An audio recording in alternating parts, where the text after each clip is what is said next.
مجھے مانتے بھی ہیں کہ یار یہ بڑا اچھا بالر تھا, بڑی تیز بالنگ کرتا, بڑے بیٹسمین کو مارتا. یہی بات ہے. جب تک میں آپ کے پاس آیا نہیں,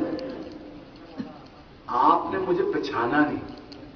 اب میں آپ کے پاس آیا ہوں نا, اب بات کر رہا ہوں آپ کے ساتھ, تو آپ کو لگے گا یار یہ بندہ یہ ہے, یہ بات کرتا ہے, تو آپ آج کے بعد مجھے پہچاننا بھی شروع ہو جائیں گے. ٹھیک ہے. اسی طرح اللہ پاک کی ذات ہے ہمارے درمیان. ہم جانتے ہیں اس کو, مانتے ہیں, پہچانتے نہیں ہیں. اب پہچانیں گے کیسے؟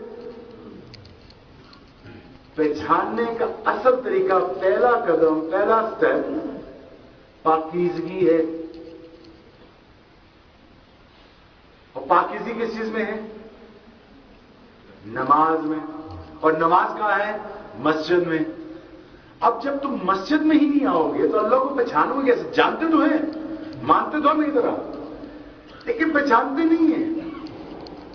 پہچاننے کی جو محنت ہے اس پہ کام ہے. وہ کام کیا ہے؟ وہ کام اللہ کی اور اللہ کے نبی کی دین میں داخل ہونا اور اس کی سنتوں کو سمجھنا اور ان کے بتائے ہوئے طریقوں پہ چلنا. یہ پاکیزگی والے راستے ہیں. جسم تو صاف کر لیا, آنکھ کون صاف کرے گا؟ زبان کون روکے گا؟ کان سے کون روکے گا؟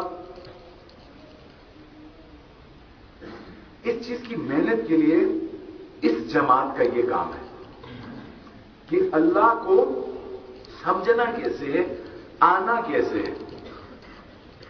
میں تو نہیں جواب مانتا اس کو, میں تو صرف اللہ والے مانتا ہوں. نماز کے لیے آ جاؤ, صرف یہی کہتے. سہروزے کے لیے آ جاؤ, صرف یہی کہتے. سہروزے میں کیا ہوتا ہے؟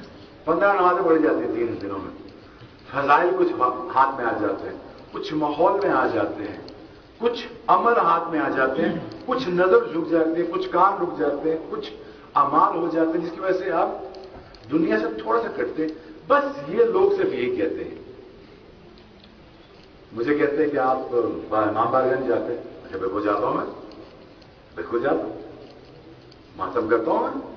مجھے ماتم کا طریقہ سنا, میرے سارے تشیع احزاب کہتے ہیں آپ ہمارے ساتھ ماتم کرنے جا رہے ہیں. چلیں بسم اللہ. 3 دن ماتم کیا میں نے کہا 3 دن مجھے بھی دے گا. کہتا ٹھیک ہے. میں کہا 3 دن تیری بات مانوں گا, 3 دن اب تو میری بات مان. اللہ کے فضل سے اللہ نے قبول کر لی. لوگوں کو پاس لانا ہے.